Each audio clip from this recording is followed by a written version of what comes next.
உட்காந்து தெளிவா கேளுங்க. எனக்கு சந்திரனே ஒரு சூரியனே தலைக்கு மேல போறவனே அட எங்க சாதகத்தை கொஞ்ச நேரம் சொல்லணும்.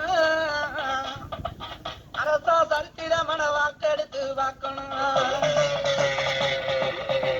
ஏ எங்க பொண்ணாம வரது இல்ல புதுப்பாட்ட இல்ல எடா புழுதி வெட்டி நாடு விட்டு ஓடிவா. அண்ணனுக்கு கட்ட எடுத்து சொல்ல வேணும் கணக்கெடுத்து பார்க்க வேணும் யார எடுத்து சாதகத்தை சொல்லணும்.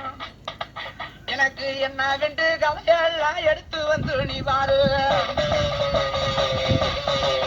ஏழைய சாதகத்தை கிளி எடுத்த உன் பேருக்கு இப்ப கட்ட எடுத்து சொல்லி வாரேன் கணக்கெடுத்து பாடி வாரங்கள்னா. உனக்கு இன்னும் இல்ல நேற்றும் அல்ல கேளுப்பா இன்னைக்கு பிறந்து தாளை எடுத்து வீட்டில ஊராருக்கு நல்லா வரு உறவினாருக்கு கெட்டவரு